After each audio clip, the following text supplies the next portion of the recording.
José Manuel Cardona Maya es docente de Historia en la Universidad Nacional y coordinador de la Comisión de Protocolo del 30º Congreso Centroamericano de Historia. Ha participado en diferentes congresos y encuentros. Asimismo, obtuvo el primer lugar en el concurso Vida y Obra Alba Alonso de Quesada. A continuación nos hablará sobre su libro Francisco Morazán, Identidad y Complejo de Edipo.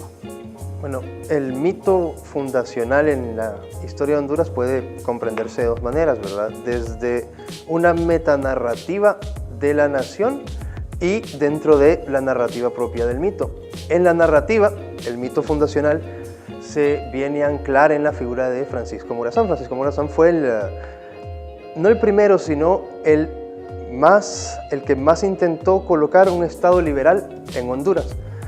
Desde este punto de vista, dentro de la metanarrativa, la gesta de Francisco Morazán viene a ser el primer intento que luego los liberales de la década de los 70 vienen a consolidar. En los textos de historia de Honduras general siempre se encuentra el periodo liberal como la consolidación del Estado y la gesta morazánica como un antecedente de este periodo liberal, con todo esto de en medio como una reacción vaga a lo que había pasado, ¿verdad?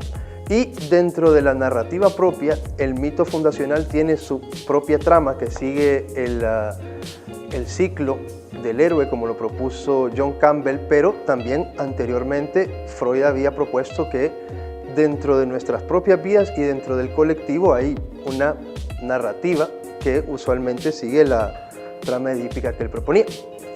Entonces, en la metanarrativa de la nación, los colectivos, los grupos humanos, tienen sus inicios, sus fundaciones con la muerte el asesinato de un padre, ¿verdad? Con una acción parricida. Dentro del caso de lo que es Honduras, acá en Honduras, el padre que fue asesinado sería Morazán. Al asesinarse el padre, dentro de la teoría freudiana, dentro del psicoanálisis, los hijos del padre van a establecer una relación de poder con el resto de la población, identificándose con el padre, en ese caso Morazán, ¿verdad? Eso también lo podemos ver en Nicaragua, digamos, con Sandino, ¿verdad? Los políticos se identifican con Sandino, dicen yo soy descendiente de Sandino. Bueno, en Honduras también, ¿verdad? Los políticos dicen, bueno, nosotros estamos siguiendo el legado de Morazán para establecer esta relación de poder. Y el padre se diviniza, se mitifica. En las culturas antiguas era a través de una forma fálica, ¿verdad? Es lo que propone Freud. Entonces estaba el tótem, estaba el cetro de poder, pero hoy en día se utilizan medios un poco más abstractos, ¿verdad? Desde la narrativa, desde la estatuaria y todo esto. Ahora bien, justificar el poder a través de la divinización del padre que fue asesinado lleva a que se construya una propia narrativa de la mitología del padre, de cómo fue que el padre llegó a ser a este ser divino. Porque hay una contradicción allí. Los hijos asesinaron al padre porque el padre no permitía que los hijos pudiesen procrear, ¿verdad? Pudiesen tener acceso a los recursos que él tenía. Entonces ellos tienen que justificar esta divinización. Allí entra, dentro de la teoría freudiana, la trama edípica, que es la que se propone acá. La trama dentro de la gesta morazánica no es en sí el Edipo de Francisco Morazán, el hombre. Freud decía que todos los seres humanos, todas las personas pasan por un Edipo, ¿verdad? Que eso se da cuando usted tiene entre 3 años y medio y 6 años, por ahí. Sino que es el Edipo de la narrativa. El Edipo de la narrativa morazánica que se ha venido planteando desde que terminó la gesta federacionista ya por 1848. Esta tiene en grandes rasgos el siguiente proceso. Morazán tiene el que sería el equivalente al despertar sexual en el Edipo cuando se encuentra con las ideas republicanas, las ideas federacionistas, las ideas democráticas que van en oposición a las ideas monárquicas y a las ideas del poder divino que estaban planteando no solo la monarquía española, sino que varios grupos conservadores acá en Centroamérica. De allí va a buscar tomar el poder político, que dentro de la trama va a ser el objeto del deseo. El objeto del deseo, usualmente en varones, y en lo que decía Freud, es la madre, pero más que la madre es lo que procrea, lo que da. En este caso, el poder político, ¿verdad? El hombre va a iniciar su gran campaña desde acá de Honduras, pasando por El Salvador hasta Guatemala, para tomar el poder político.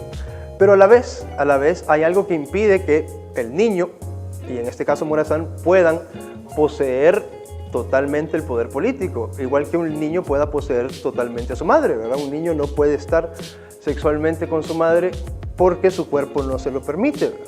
Porque su realidad es diferente a su fantasía. Por eso Freud dice que el Edipo es una fantasía nada más que se vive adentro de la cabeza del niño y que le causa tantos problemas porque su propio cuerpo le está pidiendo algo que no es posible cumplir. En este caso, dentro de la trama sería la realidad económica y social de Centroamérica, porque Morazán estaba haciendo esta propuesta y estaba buscando tomar el poder político para poder implantar todas esas ideas comerciales, mercantilistas, de este capitalismo incipiente que venía, pero la realidad de Centroamérica reaccionó en contra de lo que él proponía y fueron los mismos grupos indígenas de Guatemala los que lo terminaron por expulsar, ya que no era compatible el deseo, la fantasía morazánica con la realidad centroamericana. Más o menos esas son las dos tramas, la metanarrativa y la trama mitológica interior.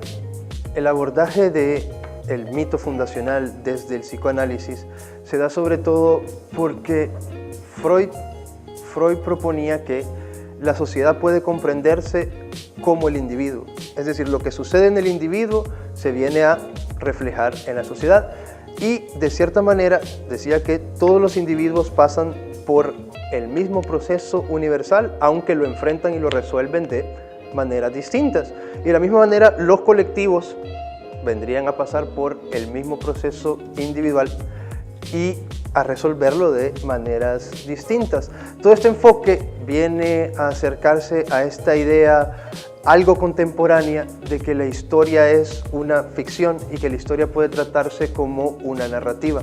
Entonces, en sí lo que hago yo es tomar la narrativa histórica y la ficción histórica y sacar de ella por qué estamos hablando hoy en día o seguimos hablando hoy en día de la identidad nacional anclada hacia Morazán, anclada hace poco más de 150 años. ¿Por qué seguimos extrayendo eso? Entonces, la teoría freudiana y el psicoanálisis me permite a mí extraer los elementos principales de esta narrativa.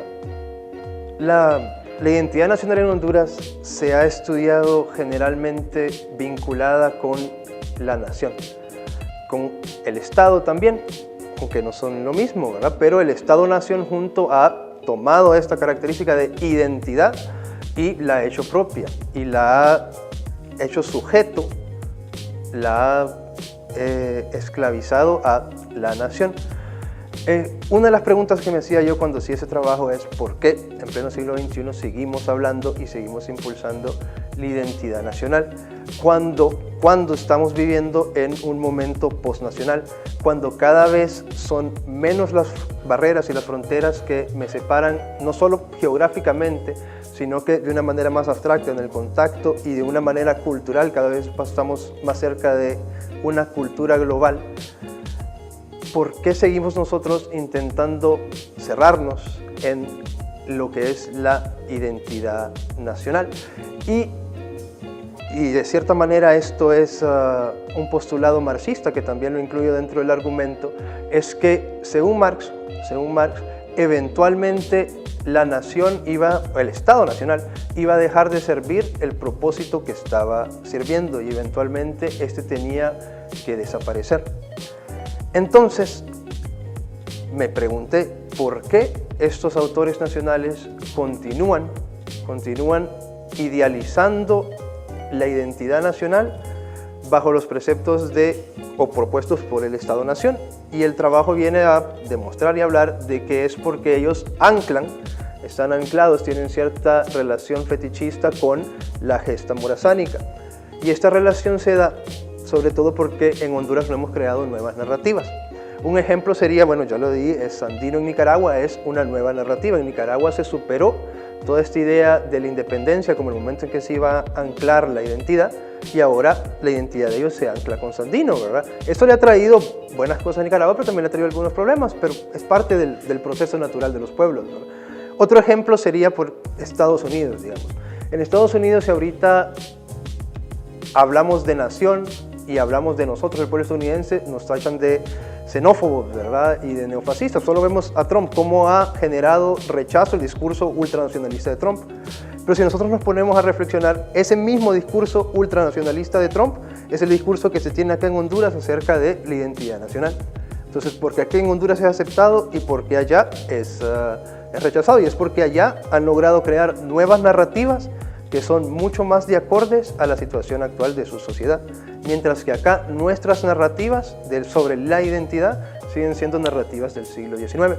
Entonces toda esta propuesta es para que lleguemos a superar y a crear nuevas narrativas en conjunto, bajo sobre todo esta idea de que la historia es una narrativa, un discurso manejado por los que la escriben y los que la hablan y la cuentan.